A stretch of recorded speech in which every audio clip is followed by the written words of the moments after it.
Well, here we go again. Just an update. Keeping in mind that my battery system was changed well before the changes to the regs in November 2025. Okay, so my van still is working on the old ones. Anyway, so what I've done now, right, I want to see what's going on in here. See, the batteries are tight and nothing's moving around, so I've put a bit of Perspex there. All right, siliconed up the dust hole there, and yeah, basically, I got a few more cables in here than before, so I just need to sort this stuff out a little bit better, but it's fine. It's not impeding anything. So if you don't know and you haven't watched anything before,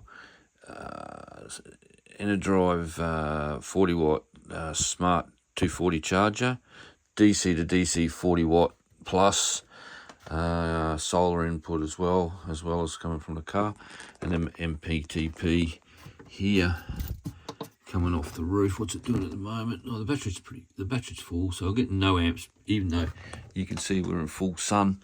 So now that's the disadvantage of your MPTP, where your DC to DC would keep trickling in a charge above 12.8 or something like that. So always have a DC to DC charger with an alternator, with a MPTP, because this will cut out and that will keep slowly trickling till it gets up to, I think the batteries are on 13.5 at the moment. Yeah. So anyway, but they're full. 250 amp main breaker there. Breaker for the charger. I upgraded those cables there. There's the breaker for the DC to DC charger, fuse box here, and then everything's hidden. And basically, this was upstairs behind me, but I moved it down here because this has got to be as close as the batteries, all your chargers, everything you want to charge with. If you're getting it done from a professional caravan dude and the charging stuff's more than a metre away from where your batteries are, have a chat. It's your money. Like, seriously go, hey, I'm going to get voltage drop, or you up those cables, or you change it to, say, 48 or 24 volt.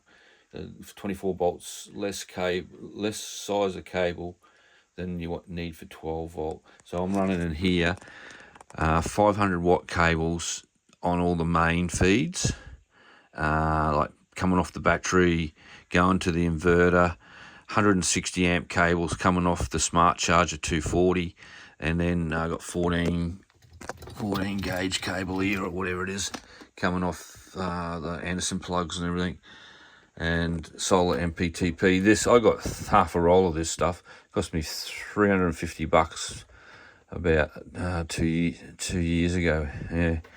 So, and that runs there and down through the floor, along under the caravan, comes up under the fridge, goes up behind the fridge, and then goes over into this cupboard here. Hang on, we're doing a bit of stuff at the moment. We're getting on the road at the end of next month, and into here where the solar chargers are. Cables coming in, all fused correctly by the new regulations, which I didn't have to do, but I did. And then this here is I took the charger, the one that comes with the caravan. It was no good for lithiums, so I took that out and I redid a fuse block. Hey, I know what you're thinking. It's nearly pretty good work there. Still not happy with it. Could be neater. And then you got the Cowfish Zero here. Now, I just did a video previously on how this Cowfish Zero is going to work here. This cable in here is going to run from my RJ45 plug that's on the back here, plugs in there, goes off to wherever the mini Starlink is. Starlink Mini is, and then it's got a little adapter, data in, and then power in, and then I can use this old setup to run my Mini out if I take it off the Land Cruiser and want to use it still on 12 volt, and still use this stuff to get better internet output.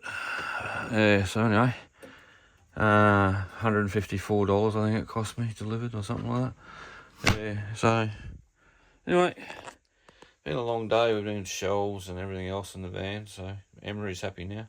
She's got these shelves all done through here now.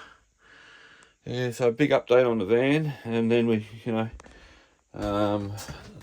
they put a bracket here for a TV, big one, and I did these shelves as well. That was all free hanging today. So that Perspex there, I had this board here across it. It was all right, but like, I'm going on corrugation roads. I don't like if this is boarded up and I can't see in it. I'm gonna not see something come loose, and this shit's gonna happen, eh? Anyway, so Perspex nightmare. I started off with a jigsaw. I ended up cutting it with a hacksaw, but then I neatened it up with a grinder. I should just hit it all with a grinder, eh? And done it like that. That would have been better. But anyway, live and learn. I would start with a grinder cut-off disc if you're going to cut Perspex, because it is very brittle and fragile. And the sheet was probably this sort of measurement, the whole of that cupboard. Where I live, it cost me $72. So it breaking is a nightmare. All right, okay. Travel safe, and just a big update on our van. Anyway, see you, bye.